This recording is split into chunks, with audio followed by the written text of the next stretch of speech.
Bueno, muy bien, ahora sí, hermanos. Para los que puedan ver este video después, les informamos que ya oramos, entonces vamos a seguir adelante. Si este video queda en YouTube sin la oración, es porque ya la oración la habíamos hecho. Bien, nos corresponde el capítulo 22 del Evangelio según San Mateo y he puesto como título un fragmento o pues el resumen del versículo 37 de este capítulo 22. Y quisiera, hermanos, que tengamos en mente siempre ese mandamiento que el Señor Jesús eh, presenta y enseña, en ese caso a los fariseos, pero pues que nos permite a nosotros apropiarnos también de él, y es: amarás al Señor tu Dios con todo tu corazón, con toda tu alma y con toda tu mente, que dicho en resumen es con todo tu ser. Encontramos en este capítulo 22 5 secciones, digámoslo así. Una primera sección con la parábola de la fiesta de bodas, una segunda sección con la cuestión del tributo, una tercera sección con una pregunta de los saduceos sobre la resurrección y la respuesta del Señor Jesús. Para mí, la sección central, el gran mandamiento, y al final una pregunta del Señor Jesús a todos aquellos que estaban acosándolo a él con preguntas. Y también quisiera, como en el sentido general, pensar en la actitud de las personas que estaban escuchando al Señor Jesús en esa época y que se resumen aquí en 3 diferentes tipos de personas. Y digo la actitud en cuanto a la forma en la que nosotros vamos a la presencia del Señor a escucharle, bien sea cuando nos congregamos. Muchas veces vamos en la disposición de cuestionar solamente, de ver qué trampita le ponemos al hermano, qué pregunta le hacemos, a ver cómo nos responde, de ver qué cosa podemos criticar y alejándonos finalmente de la esencia del maestro. O sea, el Señor Jesús venía o ha venido en su ministerio enseñando grandes verdades, enseñando grandes doctrinas, y hemos visto a través de los capítulos que hemos estudiado, y aquí también encontramos en el versículo 33 que la gente se admiraba de su doctrina, que la gente decía: uy, pero ¿qué es todo esto que este maestro está enseñando? Pero hoy nos vamos a encontrar con algunos personajes que no vienen a buscar las enseñanzas preciosas, sino vienen a poner cascaritas y a hacer preguntas capciosas y a poner en tela de juicio muchas cosas. Y siento que de parte nuestra como creyentes, inclusive como eh, hermanos y hermanas activas en actividades del ministerio y de la obra del Señor, muchas veces nos olvidamos de la esencia del Señor, del Maestro, de su doctrina, de sus enseñanzas, de su alimento, y nos enfocamos en otras cosas que pudiéramos decir pasan a un segundo plano o no tienen tanta importancia. Y vamos a empezar entonces con los versículos 1 al 3, la fiesta del rey. Respondiendo Jesús les volvió a hablar en parábolas diciendo: el reino de los cielos es semejante a un rey que hizo fiesta de bodas a su hijo y envió a sus siervos a llamar a los convidados a las bodas, mas estos no quisieron venir.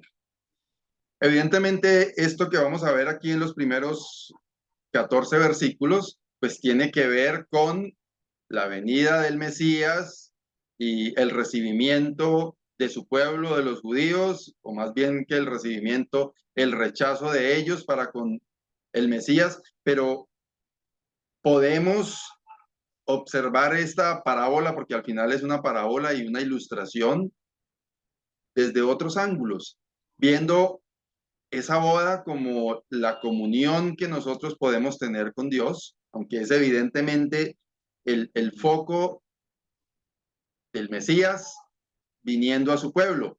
Pero dice aquí que el reino de los cielos es semejante a un rey que hizo fiesta de bodas a su hijo y envió a sus siervos a llamar a los convidados a las bodas, mas estos no quisieron venir.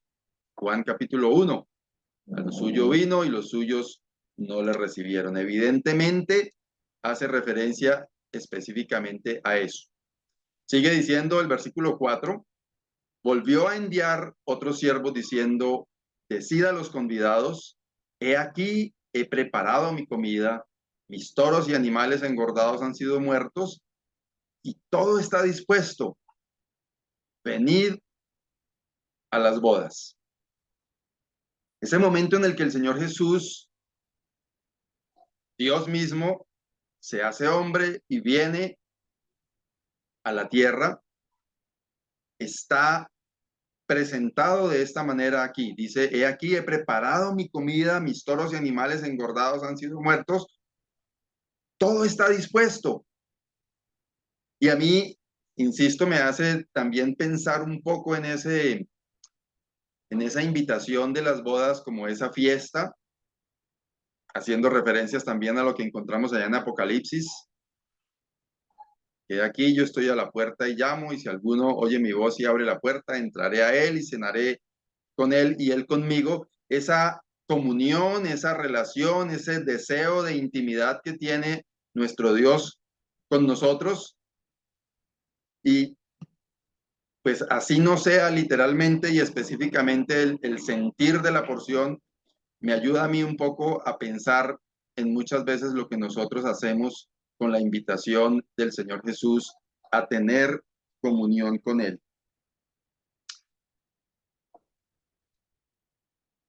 Sigue diciendo el versículo 5 y 6, mas ellos, sin hacer caso, se fueron, uno a su labranza y otro a sus negocios, y otros, tomando a los siervos, los afrentaron y los mataron. Es, insisto, evidentemente lo que pasó con la venida del Señor Jesús, hecho hombre, a los suyos, que fue ignorado por los suyos, que fue vituperado por los suyos, cada quien ocupado de sus propias cosas, pero vuelvo a invitarlos a enfocarnos a ese deseo de comunión del Señor Jesús con nosotros. Estoy revisando por aquí las 34 pantallas conectadas y creo que todos, por los que veo los nombres ahí, somos creyentes. Y entonces el foco es en ese deseo del Señor Jesús de relacionarse con nosotros. Y pensaba cuando leía estos versículos 5 y 6, en la forma despectiva que muchas veces nosotros vemos ese deseo de comunión, de relación del Señor con nosotros. Cada uno ocupado en su labranza y otro a sus negocios. Obviamente en el mundo actual esto es mucho más evidente. La gente está ocupada en sus cosas, ocupada en sus oficios, ocupada en las cosas de este mundo y no presta atención al Señor. Pero a nosotros como creyentes también muchas veces esto nos está pasando. Y lo digo no apuntando el dedo hacia ustedes, sino haciendo un mea culpa, mirando mi condición, mirando lo que ha pasado con mi vida. Cada uno ocupado de sus propias cosas, rechazando al Señor. Versículos 7 y 8. Al oírlo el rey se enojó y enviando sus ejércitos destruyó a aquellos homicidas y quemó su ciudad. Entonces dijo a sus siervos, las bodas a la verdad están preparadas, mas los que fueron convidados no eran dignos. Aquí evidentemente habla de lo que pasaría con Jerusalén casi 40, 35 años más tarde, cuando en el año 70 fue destruida, quemada, y está hablando, insisto, específicamente de ese acontecimiento de la venida del Señor Jesús, del rechazo de los suyos, de cada quien ocupado en sus propias cosas, ignorando al Hijo de Dios, al Mesías prometido. Y en forma profética, el mismo Señor Jesús está diciendo lo que va a pasar más adelante. Dice el versículo 8, las bodas a la verdad están preparadas, mas los que fueron convidados no eran dignos.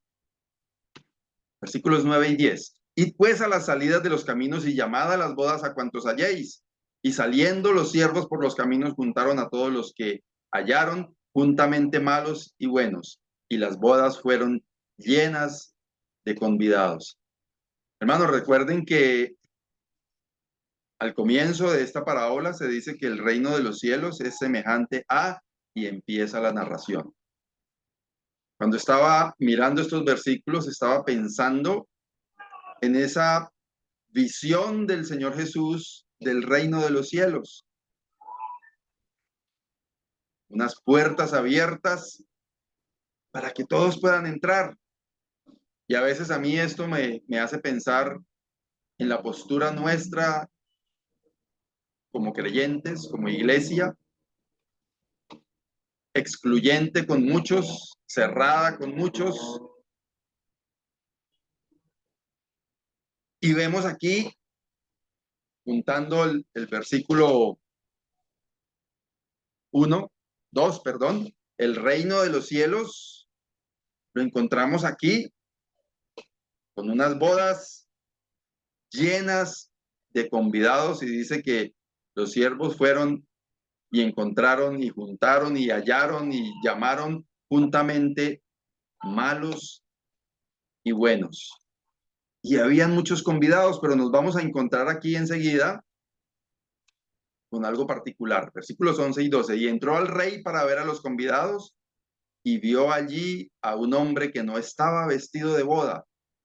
Y le dijo, amigo, ¿cómo entraste aquí sin estar vestido de boda? Mas él enmudeció.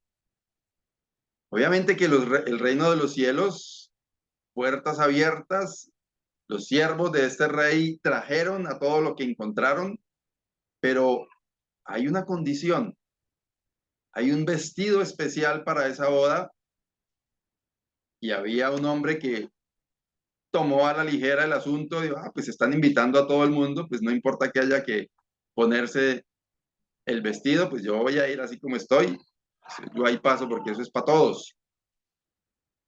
Y vamos a encontrar lo que sucedió. A ver, salté.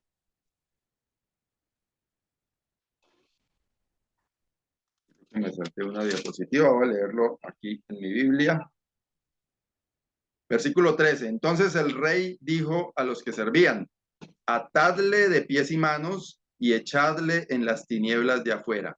Allí será el lloro y el crujir de dientes, porque muchos son llamados y pocos escogidos. Este hombre que estaba allí, entre todos los convidados, buenos y malos, todos los demás vestidos para la ocasión, pero este, no sabemos de qué manera, pero evidentemente no con el vestido apropiado.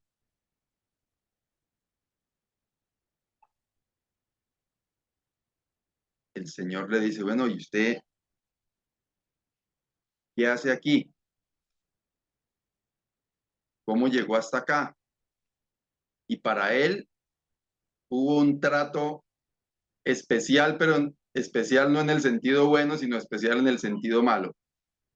Y es que el vestido del que él debía estar apropiado lo encontramos en Romanos capítulo 3, versículos 21 al 23.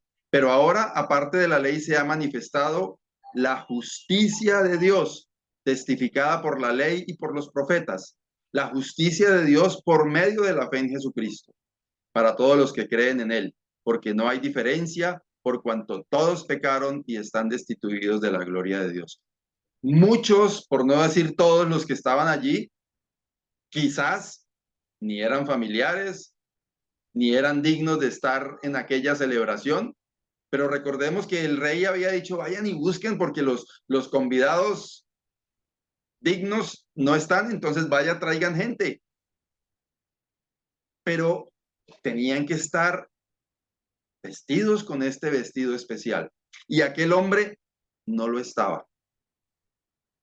Importante decir, decía que hay 35 pantallas conectadas y quizás ve uno los nombres y quizás se apresura a decir creyente, pero quiero llamar la atención especialmente a todos los que estamos aquí en relación, no para ponernos a dudar de la salvación, porque los que somos hijos de Dios, somos hijos de Dios, somos salvos, pero para, quizás en las casas hay alguien por allá escuchando desde otro cuarto, desde la cocina, mientras escucha a papá y mamá sentados viendo la predicación, están por allá escuchando algo de lo que estamos diciendo. Si usted asiste, si usted cree que por estar en el grupo donde van todos, participa de esa fiesta, permítame decirle que es muy claro lo que el Señor nos está exponiendo aquí en relación con que ese vestido tiene que ver con la justicia de Dios. La justicia de Dios por medio de la fe en Jesucristo. El vestido que usted y yo necesitamos es la fe en el Señor Jesucristo. Si hay alguien aquí que no está seguro si ya se puso ese vestido, pues qué riesgo tan grande saber que se va a encontrar en ese momento metido entre todos y el Señor que sí lo sabe todo pueda decir, oiga, usted no está, usted no pertenece a este grupo, le faltó el vestido.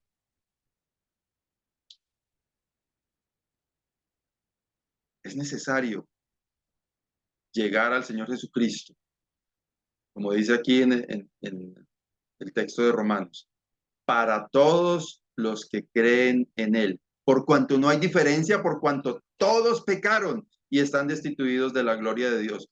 Todos nacidos en hogar cristiano o no, necesitamos de ese vestido que es la justicia de Dios por medio de la fe en Jesucristo. Y la diapositiva que creí que se me había perdido, aquí está, versículos 13 y 14. Entonces el rey dijo a los que servían, atadle de pies y manos y echadle en las tinieblas de afuera. Allí será el lloro y el crujir de dientes, porque muchos son llamados y pocos escogidos. Hay que tener cuidado con esto en cuanto a leerlo claramente como una parábola, porque entonces alguien podría decir, o sea que en el cielo vamos a estar todos allá en el cielo y en algún momento Dios se va a dar cuenta de quién no y entonces lo van a sacar de ahí de ese grupo y no se trata de eso. Es mostrando esa ilustración de que es necesario estar vestidos con el vestido de la justicia de Dios que es por la fe en el Señor Jesucristo. Y ese atadle de pies y manos y echadle en las tinieblas de afuera, pues para mí hace como referencia a las acciones, a lo que hacemos, por donde caminamos, de la manera en la que nuestros actos muchas veces nos hacen ver como pertenecientes a ese reino de los cielos, pero si no tenemos el vestido apropiado, quiero decir, quiero corregir más bien, si usted no tiene el vestido apropiado, corre el riesgo de no ser admitido. Y es una sola condición y es una sola vez y es para siempre. Esa postura de ese vestido a través de la fe en el Señor Jesucristo. Y qué importante, hermanos, que podamos tomar conciencia de esto, no para nosotros, sino en relación con lo que predicamos y lo que enseñamos a otros, porque claramente podemos encontrarnos muchas veces con personas que tienen o que caminan entre nosotros sin tener el vestido apropiado. Y eso tenemos que enseñarlo con toda claridad a los nuestros, a los que están alrededor nuestro, a los que estamos discipulando, a los que les estamos enseñando sobre el reino de los cielos, sobre los caminos del Señor, para que quede claro que es necesario la justicia de Dios que es por la fe en el Señor Jesucristo.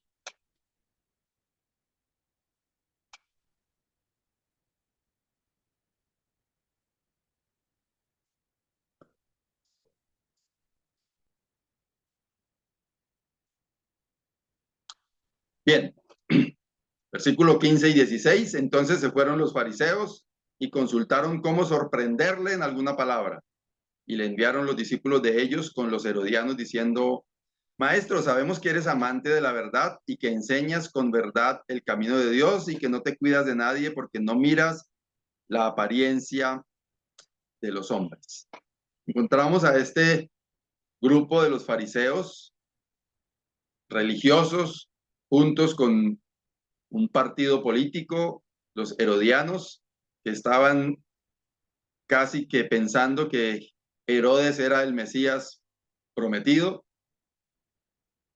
y empiezan en un tono adulador buscando ponerle trampa al Señor Jesús, Dios mismo, diciéndole que sabían que Él era amante de la verdad y que enseña con verdad el camino de Dios. Y entonces viene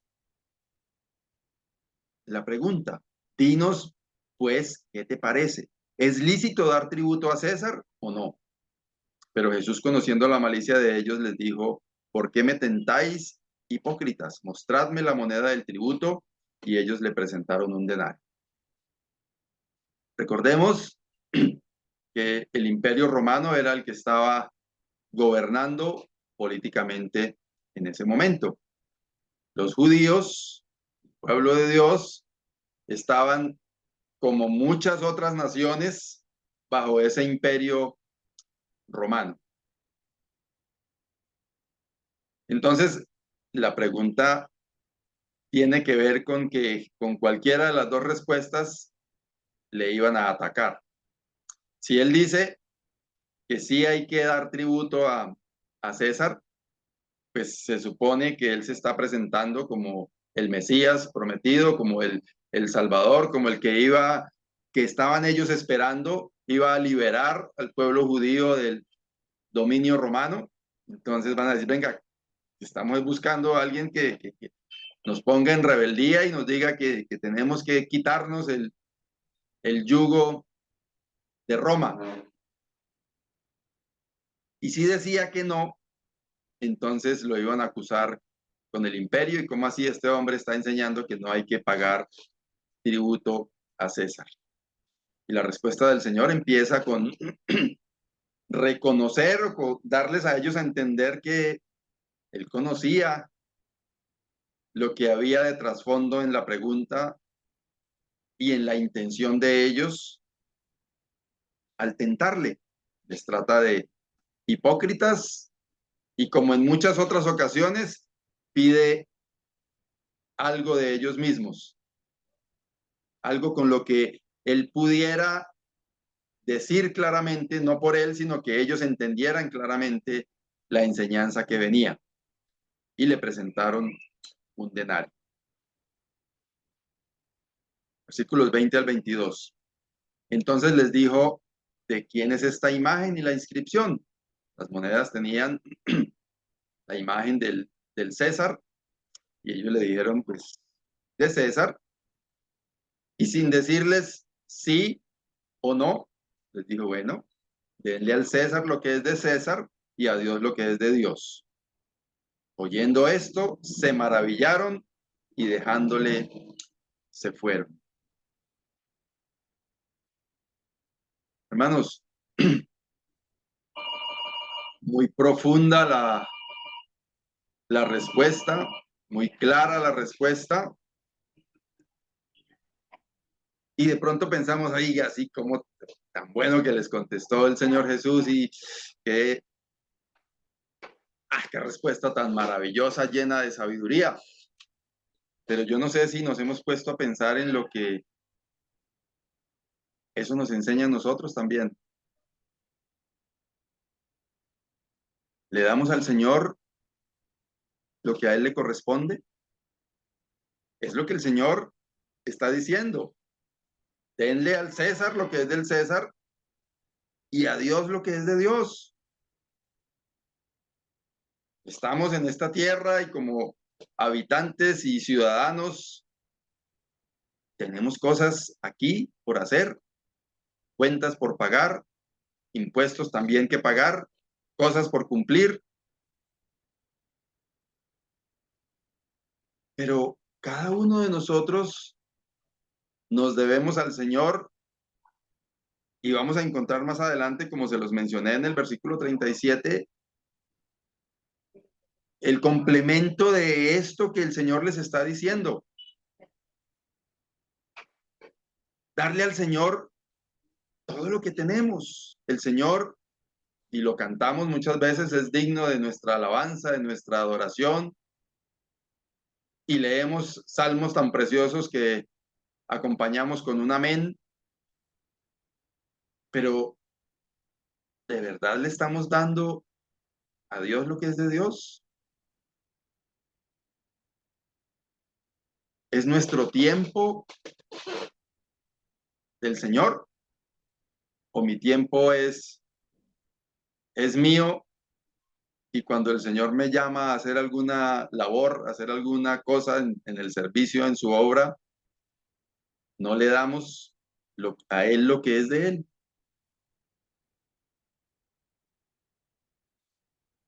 Hermanos, la enseñanza aquí enfocada pues para estos hipócritas que habían llegado a tenderle trampa al Señor con su pregunta, debe tocarnos a nosotros en cuanto a que sí nos corresponde hacer lo que tenemos que hacer aquí en la tierra, pero darle al Señor lo que es de Él.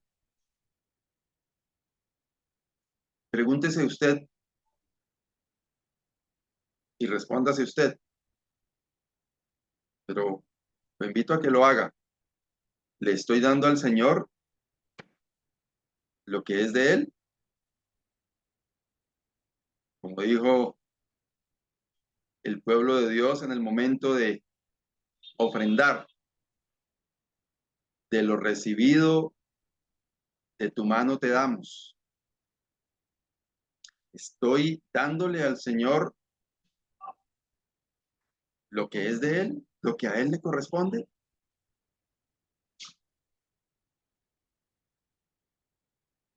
El Estado, el, el mundo en sí mismo, se encarga de cobrarnos lo que a Él le corresponde. Y a través de impuestos, cuando pasamos alguna cuenta de cobro, nos hacen una retención en la fuente y el Estado se cobra lo que a él le corresponde. Y si tenemos que comprar alguna cosa, nos cobran IVA, el Estado se cobra lo que a él le corresponde. Y en ese sentido estamos tributando lo que nos corresponde, de pronto algunos no de la manera en que deberíamos hacerlo, pero pues al final decía, o digo, el Estado se encarga de cobrar por anticipado lo que a él le corresponde.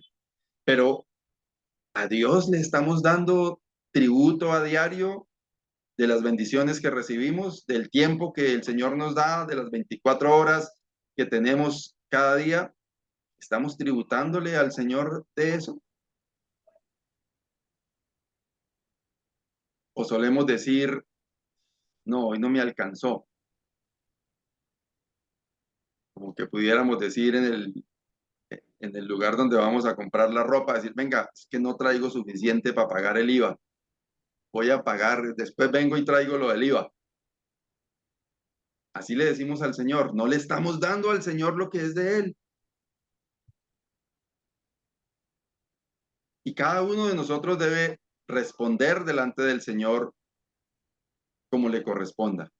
Pero qué bueno pensar en esta instrucción clara del Señor Jesús, que a través de una monedita donde hay una imagen del César les dice, denle al César lo que a él le corresponde y a Dios lo que a él le corresponde.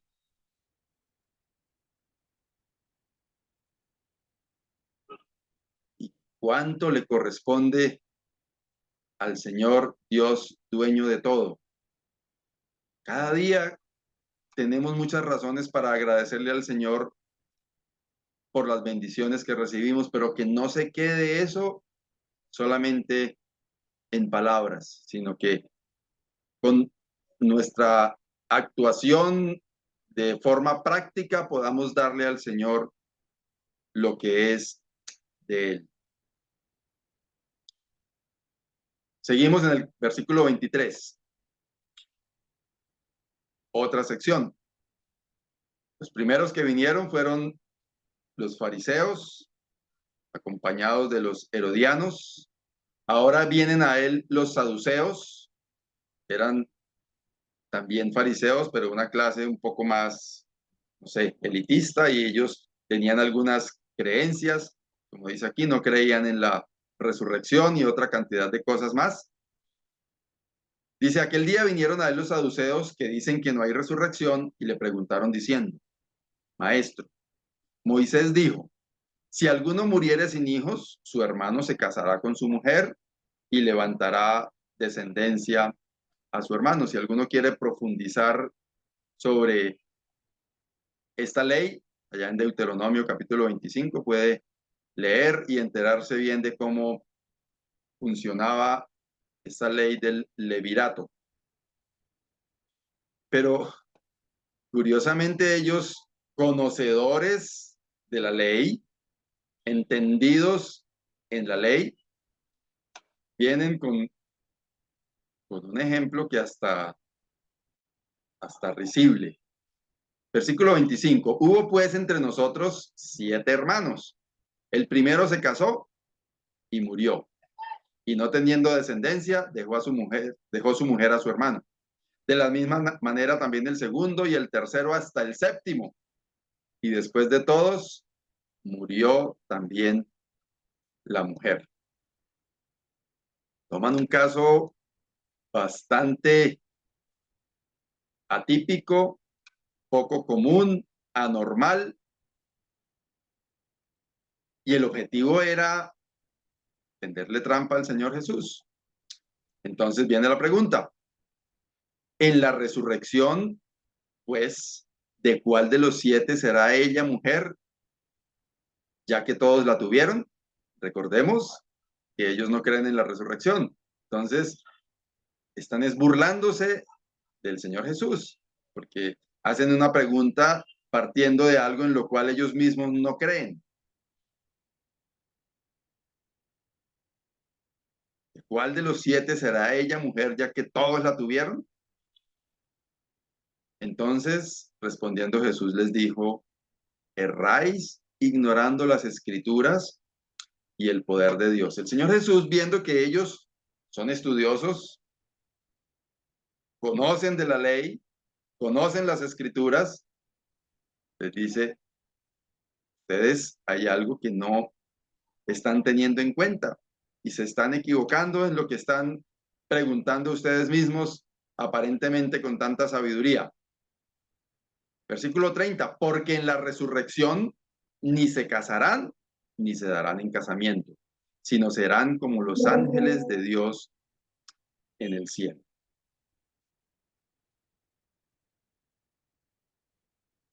Es un hecho que era una pregunta absurda, además de pues los 7 casos, uno detrás de otro, pero la formulación de la pregunta no tenía ningún sentido porque en la resurrección que estaba exponiéndose, predicándose, se sabe que no hay matrimonio, no hay unión, y dice, sino serán como los ángeles de Dios en el cielo. Algunos usan este texto para decir que el hecho de ser transformado es que seremos como ángeles, que nos saldrán alitas, pero aquí lo que quiere decir es que ni se casarán ni se darán en casamiento, sino serán como los ángeles del cielo en ese sentido. Qué sabiduría tan preciosa la que expone el Señor,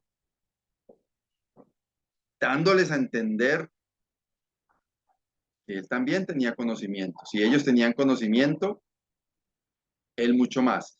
Sigue diciendo, pero respecto a la resurrección de los muertos, ¿no habéis leído lo que os fue dicho por Dios cuando dijo, yo soy el Dios de Abraham, el Dios de Isaac y el Dios de Jacob? Dios no es Dios de muertos, sino de vivos. Ellos están hablando de unas personas que se murieron y entonces en la resurrección, ¿qué va a pasar?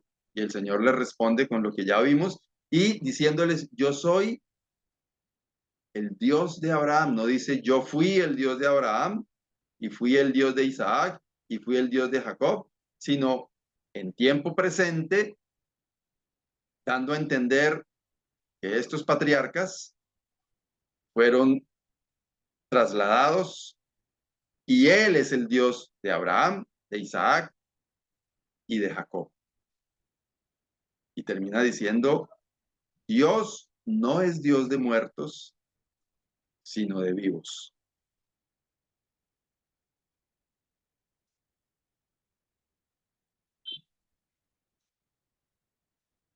Versículo 33. Oyendo esto, la gente se admiraba de su doctrina. Recordemos que en el versículo 22, también después de la pregunta, oyendo esto, se maravillaron y dejándole se fueron. Ahora, oyendo esto, la gente se admiraba de su doctrina. Toda la sabiduría de sus respuestas provocaba la admiración de la gente. Enseñanzas con palabras sabias y de formas muy prácticas provenientes del Hijo de Dios hacían que la gente se maravillara de lo que él hablaba. Pero aún así, sigue en el versículo 34, los fariseos oyendo que había hecho callar a los saduceos, se juntaron a una. Y uno de ellos, intérprete de la ley, preguntó por tentarle diciendo, Maestro, ¿cuál es el gran mandamiento en la ley? Viendo la vergüenza que habían pasado los otros ante las respuestas del Señor Jesús, se atreven a seguir acosándole con preguntas y me imagino que estos fariseos religiosos, cumplidores de la ley, conocedores de la ley, bueno, cumplidores quizás no tanto, pero conocedores quizás, preguntan, ¿cuál es el gran mandamiento en la ley?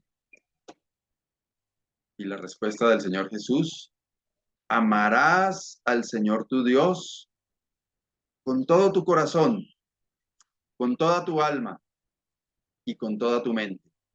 Este es el primero y grande mandamiento.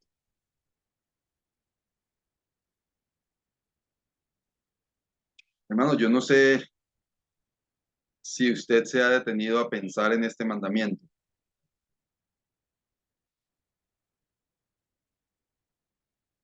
Lo tremendo que es poder uno decir, amar a Dios con todo el corazón, desde donde se originan nuestras pasiones y nuestras emociones, con toda tu alma, desde lo profundo de nuestras convicciones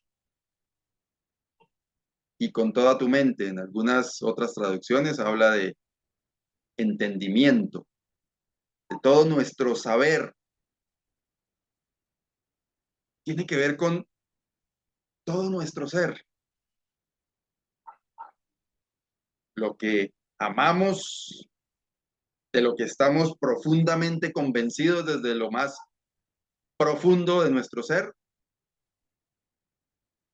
lo que pensamos, desde nuestra razón, con todo, amar al Señor. Hermanos, yo creo que nosotros dejamos reservas de cada una de estas tres áreas para nosotros mismos y a veces reservas amplias, desde lo que amamos con pasión, desde nuestras emociones, desde nuestras propias convicciones. Bueno, quizás estamos suficientemente convencidos de quién es el Señor y qué es para nosotros, pero desde las cosas que amamos muchas veces ponemos por delante cosas antes del Señor y a veces nuestros pensamientos no están ocupados de la manera adecuada en el Señor. Y qué bueno que nosotros podamos tener retumbando cada una de estas palabras en nuestra mente y en nuestro corazón, no para decirlas de memoria, sino para desde lo profundo de nuestro corazón decir, hoy me propongo amar al Señor con todo mi corazón, con toda mi alma y con toda mi mente, con todo mi ser. Dice que este es el primero y grande mandamiento. Pero sigue diciendo el Señor Jesús, versículos 39 y 40. Y el segundo es semejante, amarás a tu prójimo como a ti mismo. De estos dos mandamientos depende toda la ley y los profetas, y es lo que encontramos en los 10 mandamientos. Una sección sobre amar a Dios y otra, o sea, lo que es nuestra devoción, y otra, lo que es nuestra relación con los demás. Amamos a nuestro prójimo como nos amamos a nosotros mismos, pero de verdad, dice el Señor Jesús, de estos dos mandamientos depende la ley y los profetas. Propongámonos cada día, hermanos, a amar a Dios con todo nuestro corazón, con toda nuestra alma y con toda nuestra mente. Y propongámonos a amar a nuestro prójimo como me amo yo mismo. Siempre me gusta reforzar este concepto diciendo que todos en la casa siempre tenemos un espejo, porque nos gusta ir a mirarnos en el espejo para garantizar que estemos bien peinaditos antes de salir de la casa. Y en el caso de los varones, si nos estamos afeitando, que quedemos bien afeitaditos. Y en el caso de las damas, pues ni se diga.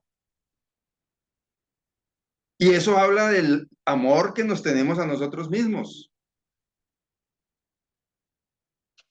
Cuando nos levantamos, vamos a la cocina, a la nevera, buscamos un vasito de agua si nos gusta tomar agua.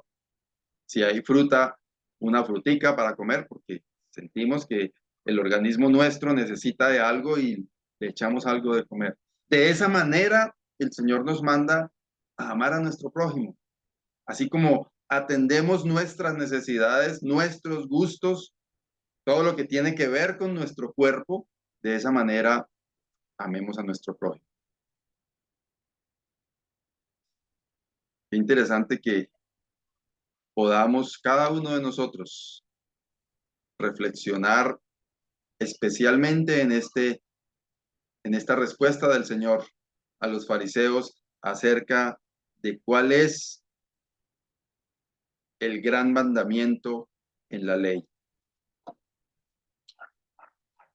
Ahora, después de haber sido acosado por preguntas, el Señor les dice, bueno, ya que los tengo aquí todos junticos y que los he atendido de a uno y les he respondido como ustedes querían, entonces, versículo 41, estando junto a los fariseos, Jesús les preguntó diciendo, ¿qué pensáis del Cristo? ¿De quién es hijo? Y ellos, conocedores, le dijeron, de David.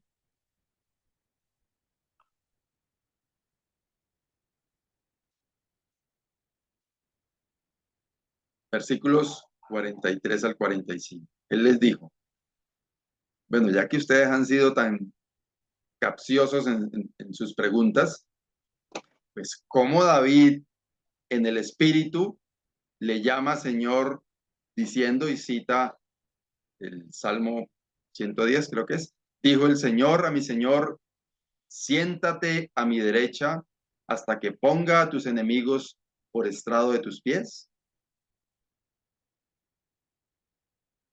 Si el Mesías es hijo de David, ¿cómo es que David en el espíritu dice, dijo el Señor a mi Señor, siéntate a mi derecha hasta que ponga a tus enemigos por estrado de tus pies? Pues si David le llama Señor al Mesías, ¿cómo así? ¿Cómo que es su hijo? Y en ese momento ellos se quedaron sin respuesta. Y nadie le podía responder palabra, ni osó alguno desde aquel día preguntarle más. La autoridad del Señor, a través del uso de las mismas escrituras, pero después de haber sido acosado con preguntas, de alguna manera hace manifiesto que Él es el Cristo y que David llamó al Mesías Señor. Y producto de toda esa sabiduría que había expuesto en cada una de las respuestas anteriores, dice que nadie le podía responder palabra, ni osó alguno desde aquel día preguntarle más. Conclusiones para terminar, mis queridos hermanos. Amar a Dios con todo el corazón, con toda nuestra alma y con toda nuestra mente. Debe ser un propósito cada día en nuestro vivir cotidiano. Amar a nuestro prójimo como a nosotros mismos debe ser un propósito que requiere de un esfuerzo de cada uno de nosotros. Que el Señor nos ayude para que estas verdades de la palabra del Señor tengan cabida en nuestro corazón y nos ayuden cada día a tener una relación cercana con el Señor y a vivir una vida que le agrade a Él. Amado Dios y Padre, te damos gracias por tu palabra en esta noche. Gracias, Señor, por la obra de tu Santo Espíritu en cada uno de nosotros. Te alabamos, Señor, exaltamos tu nombre, te damos muchas gracias porque tú eres nuestro Dios, tú eres nuestro Padre, y en ti encontramos todas las respuestas que necesitamos a todas nuestras preguntas. Señor, ayúdanos a vivir una vida que te agrade a ti. Ayúdanos a desechar lo malo en nuestras vidas y a quitar nuestra atención de las cosas que nos están desviando de amarte a ti con todo nuestro corazón, con toda nuestra alma y con toda nuestra mente. Ayúdanos también, oh Dios, a amar a nuestro prójimo como a nosotros mismos, entendiendo que es lo que tú quieres para que nosotros podamos mostrar el amor tuyo que ha sido derramado en nuestros corazones a través del Señor Jesucristo. Gracias te damos, oh Dios, por tu palabra en esta noche. Nos encomendamos en tus manos en el nombre del Señor Jesucristo. Amén. Amén. Gracias. Mati, espérate. ¿Qué quieres, amor? ¿Qué quieres? Gracias. Gracias, hermano. Feliz noches para todos. Gracias, Muchas hermano. gracias, hermano.